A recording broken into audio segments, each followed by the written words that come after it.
I didn't sleep much again. I guess that's the right way to say it. I don't really remember when I had a night's worth of sleep, but I find myself awake and hacking at writing at 2:47 a.m. And I don't remember anything about yesterday or what day it really is. When I woke up an hour ago, I put that damned cuff on and waited for the mechanical pump to squeeze my arm, and my heart pounding so hard I can watch the physical wave move down through my stomach. 227 over 175. I kissed my wife's arm and crawled into my closet and put on my gray hoodie and crawled under the flannel shirts for a while and just waited to see if this would be the last time I'd do that. I reckon it wasn't, since I'm out here in the shed writing again. I used to outrun people on the field, or run around them, or just run through them. But now I can't seem to outrun this terror.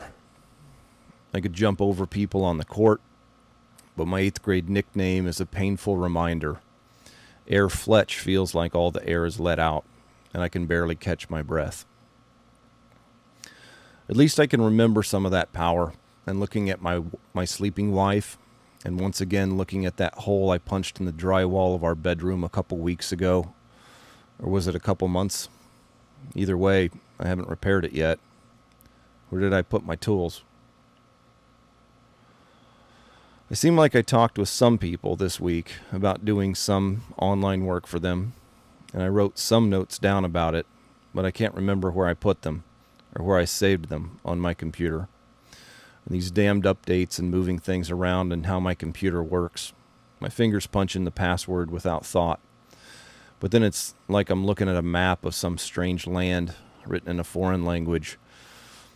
I know I'm letting folks down again, but I can't really remember even who you are.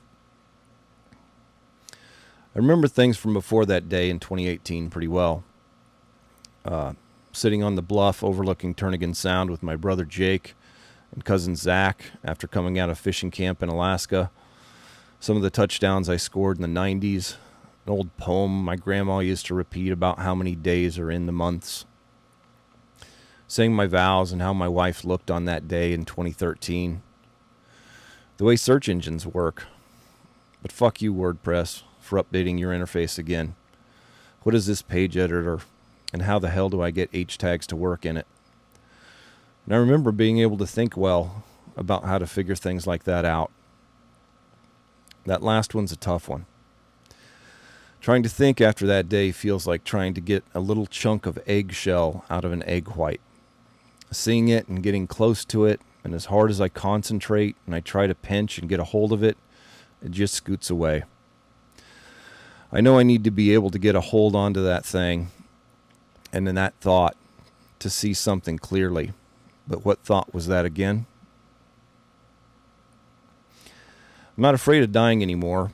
I dissolved that fear, but I can't seem to knock this terror that follows me around. It's something different than fear. I don't know how, though. I can't seem to figure that out. I try to fight it, but it's like trying to box against ghosts. I don't seem to have anything I can hit them with. Am I in a dream? Watching myself and feeling it all, but not being able to control much of anything? If I could just wake up a little more. The neurologist said I may heal, but it may just be something I'll have to learn to deal with. And that's the problem. I'm not able to learn because I cannot think well.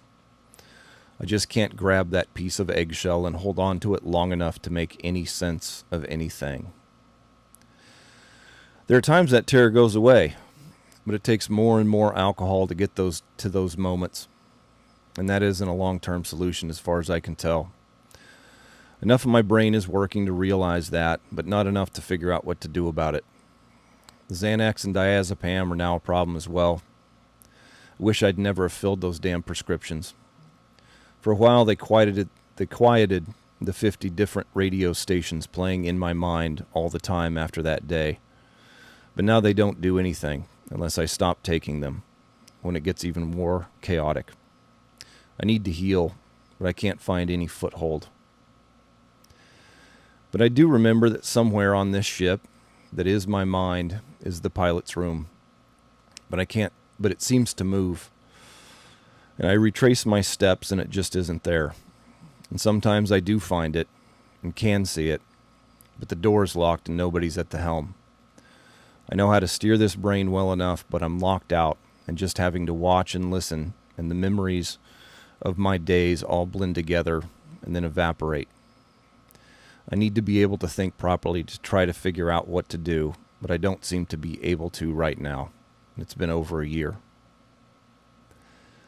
When I open my mouth and have a conversation, all the words come, but those words are from before. They're old memories and understanding, and I haven't been able to do anything new or creative in a long time. People couldn't understand because I sound normal. It must just look like I'm someone who doesn't care or who just screws off all the time. I'm worried that I won't be able to ever do meaningful work with my mind again. Writing that reminds me of Harrison Bergeron, the short story by Vonnegut. The bells in my head clang every time I start on a thought, and I revert back to just being anxious, wondering how I'm going to take care of my family. And then the bells clang again, and I try to remember what I'm even worried about. And I blame myself for what I did before that day and not having things sorted out earlier, because if I had, maybe more of the good stuff would be in there for me to use now to get this thing figured out. Well, it didn't seem like it, but the sun's coming up. Vivian will be up soon, wanting some Captain Crunch. Strange I remember things like that. And even that I could write these words. Even though they took a few hours, maybe that is something. I'm going to try to take a walk around the block before cereal and cartoon time.